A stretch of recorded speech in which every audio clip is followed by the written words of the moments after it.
I don't know if this can be done. I don't know if this should be done. Can this be done well? Welcome to my dojo. This is Kung Fu Pizza Party, and I'm your host, Brandon Knight. And in today's episode, I'm going to be reviewing something a little bit different. It's somewhere in between a YouTube video and a documentary. If you're in the martial arts social media world, you probably know what I'm referring to. Today, I'm going to be reviewing Challenge Accepted 90-Day Black Belt. So let's jump right into what's going on here. So Michelle Khare, she has a YouTube channel where she has a show called Challenge Accepted, where she does various challenges. She takes on various challenges and records her process in them. But this isn't like the cinnamon challenge or the ice bucket challenge or whatever the kids are doing nowadays for social media challenges. No, this is like legitimately she's going to go out and put herself to the test in a field that she has no experience in. Some of her other videos include her going to Butler School, apparently Butler Academy. Apparently, you have to go to a very fancy academy to learn how to be a butler. She has had a pro boxing match and won. And very recently, I believe it was the very end of October, so we're still pretty fresh into this. She started getting a lot of attention in the martial arts social media world when her most recent video chronicled her journey of working towards the rank of black belt in 90 days. Like I said, this video is somewhere between a standard YouTube video and a documentary. Most of her videos run right around the 20-30 minute mark. This video is an hour and 20 minutes long. It's very well produced. It is mostly a documentary until you get to about the halfway point, and there's one of those inserted ads where the person is going to makes a very seamlessly smooth transition into a paid sponsorship. In this case, Dove body soap was like the big promotional person. But you know what? If they're the ones who put the money in to make this high quality video, then cool. Good for her. She's got to make her money somehow. And hey, this is other than that one part, it really is a documentary, which is why I'm treating this like a standard movie review style episode. Now, for those of you listening who are outside the martial art world, you may be thinking to yourself, 90 days, that seems a little quick to hit the rank of black belt. You would be correct. That is an incredibly mind-boggling quick amount of time to hit the rank of black belt. On average, when it comes to traditional martial arts, you're looking at like 3 to 5 years to get your black belt. She trains in Taekwondo in this project, in this challenge that she takes on. She trains in Taekwondo. My black belt in Taekwondo was the first martial art I took, so it did take me 5 years to hit that mark. Anything else has been more on that 3-year mark, okay? And yes, for all you Brazilian Jiu-Jitsu practitioners out there listening to the show, yes, you are on the higher end. Those grappling arts, especially BJJ, usually take more like 10 years to hit the black belt rank. All that to say, though, I'm sure you can find Sensei Skippy somewhere on YouTube or in your neighborhood who can teach you his mystical martial arts at his McDojo, teaching you the Bullshido way that includes throwing chi power around and no touch knockouts. I'm sure he would be happy to give you a black belt in possibly even less amount of time, maybe 45 days, if it gets him social media cred. So Yeah, I'm sure that there are ways to go about this where you can very, I don't want to say legitimately get your black belt in 90 days, but kudos to Michelle. Michelle, I don't know if this video or this recording is ever going to reach your earbuds. Hello. If it does, hi. Thanks for listening. Come be on the show. I don't know if this will reach your earbuds, but kudos to her because she does not go to Sensei Skippy to get her black belt in a McDojo Bullshido style. Instead, like I said, she trains in Taekwondo under Master Ree and also his brother Philip Ree of Best of the Best fame, the movie from the 1980s. Also, Benny the Jet gets involved in the process at one point.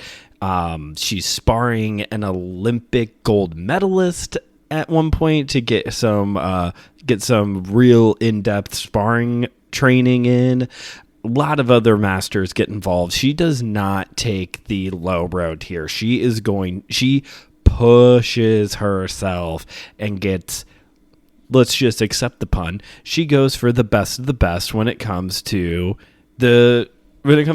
training. So she is going to take on this challenge to hit the rank of black belt in what usually amounts to the first 3 months. Usually is more like when a white belt is going to test for whatever is the next color belt in the ranking process. Typically yellow, sometimes orange. I think it was yellow here. So in that amount of time, she is going to work her way all the way to her first degree black belt. 1/20th, if my math is correct, 1/20th of the amount of time that is on average given to the training to hit the rank of black belt. She is going to get there in 1/20th of the amount of time. That is the challenge ahead of her. And because of the nature of this challenge, how she goes about it is that every 2 weeks, she is going to have to test for 2 rankings. So sometimes it's a completely different colored belt. Sometimes it's a high rank within that color belt. That I don't know if that's normal in other martial arts. In the ones that I've trained in, only Taekwondo does this when there's like a low degree, high degree within the same belt. One thing I did find fascinating, though, is that when I did Taekwondo, the way that my instructor would differentiate a low yellow from a high yellow, or insert that with any of the other color belts, is that he would put black electrical tape on the ends of our belts, which seemed kind of like, oh, okay, maybe this is just like the cheaper route to go. Maybe it's actually supposed to be something else. No, that's what Master Ree did as well. He was putting black electrical tape on the ends of her belt whenever she had one of these kind of tests ahead of her. And I love that. I love how black electrical tape has like this sacred spot within Taekwondo. I don't know. Drop in the comments to let me know if other martial arts do this. In what I've trained in so far, it's only Taekwondo, but let me know if other styles do that as well. So she is going to she's going to do 2 ranking tests every 2 weeks, which is insane. Not just because the whole thing is insane, but because this is kind of what you have to imagine. Once you get past white, okay, you get like the basic info there at white. When you test, at least in Taekwondo, and I had this a little bit in Jeet Kune Do as well, when you test, not only do you have to demonstrate that you have learned the material that you have studied for that rank, but you also have to demonstrate that you have retained the previous material, which is something I do kind of wish my job would emphasize more when we move students up, but that's a different story. Anyway, so as you go up, this all continues to accumulate. So when she's there to like test for her black belt, she has a whole heap of stuff that she is going to have to demonstrate that she has retained.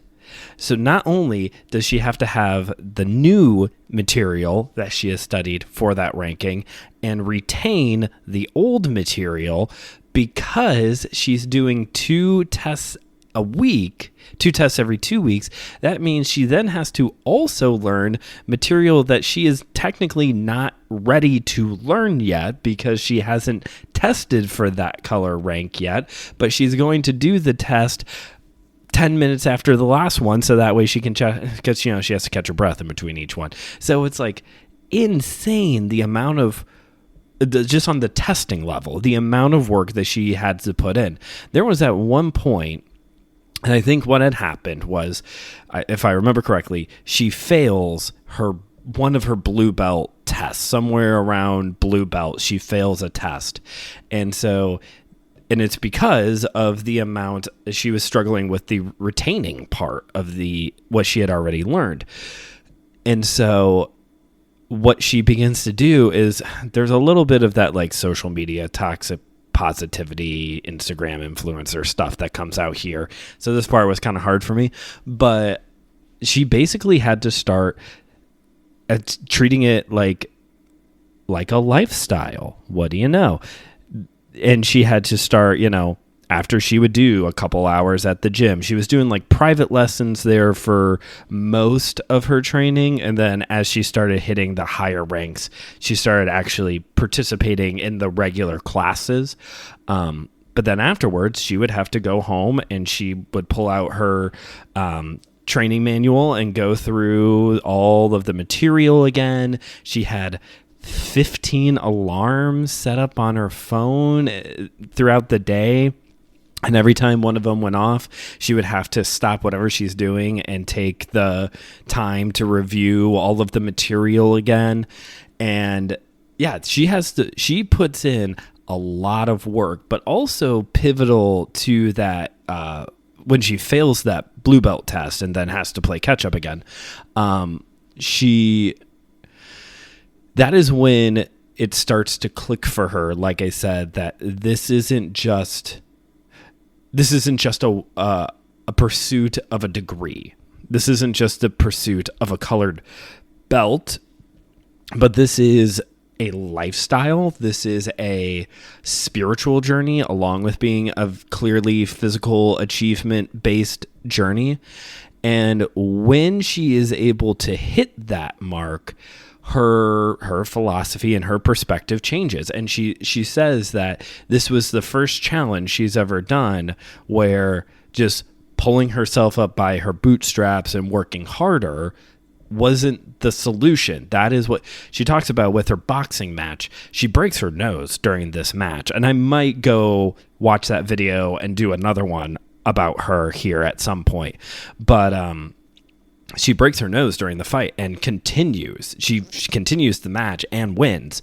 So she is used to this pull yourself up by your bootstraps and she'll win the challenge kind of approach. But she began to realize that the muscling her way through it was actually detrimental to her growth in the martial arts. Instead, there needed to be more of a spiritual approach, more of a slow down, reflective approach versus just constantly grinding.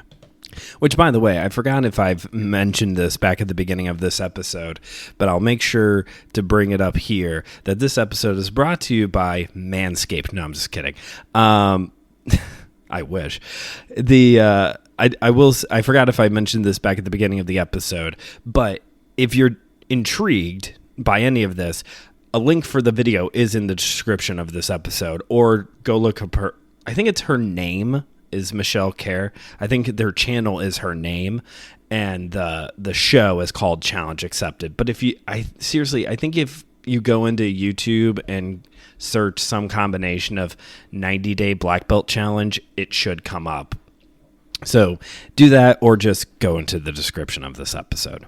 All right, so I know you're dying to know how did she do? Did she complete the challenge. No, she actually fails her black belt test. She does 99.9999999 repeating percent well on the test. There is one element Master Ree expects his students to complete the test by breaking a brick, which is insane. I actually have never done a brick break. I've done plenty of board breaks before in my life. I've done all kinds of different things there. I've never done a brick break. And if you've never if you've never broke a brick before, I'm gonna get tongue-tied by the end of this, it is a very dangerous break. You can get bruises, you can get splinters doing board breaks, but brick breaks with your hand, you have to do that perfectly. You can break your hand. I bet even if you do it perfectly, you could still break your hand in the process. And she is unable to do the break. And actually, all of the masters, it's all those people I mentioned earlier, plus a few more various people who are brought in throughout this process. You know, they kind of gather together and go, well, what do we do? And because this is real life and not a movie, they decide not to pass her, even though they all agreed mentally and 99.99999% skill-wise, she is a black belt. Even though somebody said, hey, at my dojang, when we have this kind of scenario, we issue basically it's like a probationary belt. It's like you're mostly a black belt, but we expect you to still finish this part before we continue on with your education. One person even brought up the thing that some of you are thinking of, why are we getting so hung up on a tradition that doesn't really even matter anymore? But the argument ended up being that, look, all of my other students up here with me, they all had to do this. And so I would be devaluing their degree if I issued you this belt. Plus, throughout this journey, she had this instructor, Master Peter, along with her, who was kind of doing like these tutoring sessions with her. And he said when it came to the brick break, he told Master Ree, she just ran out of time. She just does not quite have this technique down yet. And with more time, the hope is that she will be able to accomplish this. And sure enough, at the 112th day, when she retook this part of the test, she still failed it. Which takes me now to my quote that I opened the show with. This is actually a quote from Master Peter, who said, hey, I think she just needs more time to refine her strike. Plus, he also said, knowing her, she would much rather not receive the rank versus, okay, we're just going to give it to you kind of thing. This is the line I opened the show with. That is something that he says very early on. Let me bring this back up and refresh everybody's memory now. So it's, I don't know if this can be done. I don't know if this should be done. Can this be done well? It seems like, at least in the case with Michelle, the answer to all three of those is 99.99999 repeating percent. Yes, this can be done well. This can be done. Should it be done? It looks like if you're going to go this kind of a route where you are going to embrace a hard work ethic, the spiritual aspect of this, and seek out instructors who are going to push you and teach you well versus Sensei Skippy, then yes, this should be done, especially when that switch happens of, I'm not doing this just for the ranking. I'm doing it for the journey, for the spiritual growth, for all the other physical training reasons that people get into the martial arts. Those are valid reasons as well. And it's funny because when I first heard about this and was researching it, and when I first started the video, my thought process was, I think I could do this. With 20 years worth of groundwork of the martial arts in me, there is this part of me that's like, I think I could complete the holy trinity of Korean martial arts and get a black belt in Tong Sudo in 90 days. I've got one in Taekwondo and Hapkido. Might as well finish the holy trinity and get Tong Sudo in there. But I was like, I bet I could do this, especially if it was like something like a stand-up style like that. Then I started watching it, and I was like, oh my gosh, my body hurts just watching her train. This is utterly ridiculous, the amount of work that she has to put into this. Maybe not. Maybe I am a little bit past my prime to be able to train in something like this and hit a rank of black belt in 3 months. But then when she hits this point where she realizes, although this is a noble challenge that she has took on, she has realized that there is more to this than just hitting the rank of black belt. And for a lot of people, myself included, that has been my motivation. That is a lot of people's motivation. That has been my motivation for most of my black belts has been, well, here I am. I'm here to get my next black belt, please. I'm here for the achievement aspect of it. So the question then became for me when that switch hit for her, and that switch then went off in my brain of, well, let's not look at this as an achievement-based thing but look at this as a spiritual journey. The question I would raise alongside Master Peter is this: how long would I want to take? How long would I want to take to reach the rank of black belt?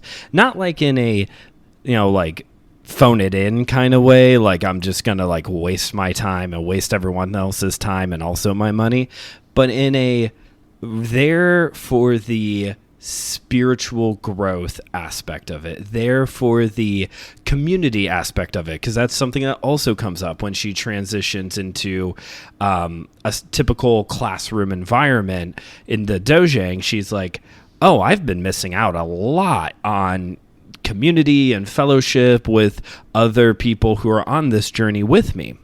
And so that's what it kind of turned in my head of like, how long would I want to? Again, with like my 20 years in the martial arts, especially, my experience has been predominantly in stand-up styles.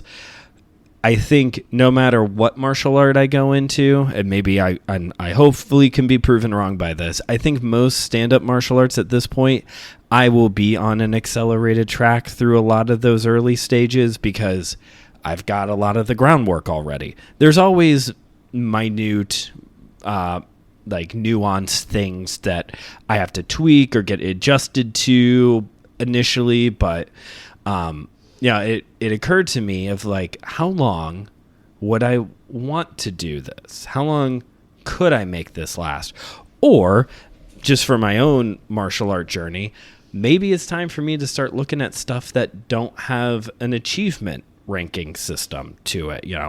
What does boxing, training would look like for me? What would, getting experience in some kind of submission wrestling, catch as catch can kind of thing? Like, what an experience would that be like for me, where there is no arbitrary colored belts or sash or whatever else? How would that work for somebody who has been very motivated throughout their life by skill and by achievement ranking things?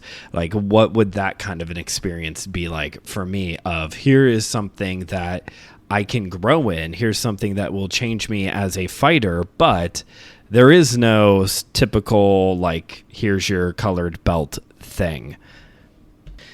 And so, once again, Michelle, if you're listening to this, please be on the show. Slide into the show's DMs, please, and come be on the show. But I haven't looked into where you're at on this journey since the video came out. But I'm rooting for you. We're rooting for you that you will complete this part of your journey, because every martial artist knows that really hitting the rank of black belt is just the start of the journey, right? That's kind of the cliche thing that we say. It's, hitting black belt. There's a whole world worth of learning and experience and spiritual growth ahead of you. And I hope you keep up with it. It seems like something that you have truly fallen in love with. I know you said throughout the video that you always saw Taekwondo as like this superpower, which it is. So I hope you continue to fall in love with Taekwondo and pick it up more and be on my podcast. And I'm excited for my own spiritual journey because, like I mentioned back in episode 1 earlier this year, getting into more of the been trying to get more into collecting books, building my library of training manuals and philosophy, and really even doing this show, spending time kind of reflecting on a thought-provoking line in each movie that we review, each movie I review, just kind of reflecting on that is, trying to internalize this art form more. I think I've noticed that very much in my life. It has been very compartmentalized. My spiritual growth and my spiritual journey, that's over here, in my Christian faith, and my hobby and my art, that's martial arts, and that's over here. And I'm just now, all these years later, finally starting to bring the two together, and I'm excited for what could be ahead. And lucky for you, you get to be a part of it because you're listening to this podcast. But we only got a couple minutes left. So thank you all for listening to today's episode. If you haven't yet already, please consider rating and reviewing this show wherever you get your podcasts, and pass this along to somebody who you think could also be inspired by this video. Which reminds me, it's time to do the official rating and reviewing of this movie. So, would I watch it again, and would I buy a physical media copy of it? Well, I don't know how to answer that second question because this is a YouTube video, and I don't think people usually make YouTube videos into physical media, unless, I guess there's always the bootlegging answer. So, would I watch this again? The answer is definitely yes. I could see myself turning this on as a good inspirational reminder as to what the martial arts should really be all about. Yes, pursue the belts, grow in your style, push yourself, train hard, but also grow spiritually. That is definitely something I need to be reminded of. I guess if it could be available in physical media, you know what? Maybe I would. Maybe I would buy it if it was in physical media form. But I will definitely come back around to watch this again. But thank you all for listening. This has been Kung Fu Pizza Party, where we've been delivering high-flying action in 30 minutes or less and serving up wisdom one slice at a time. See you all next time.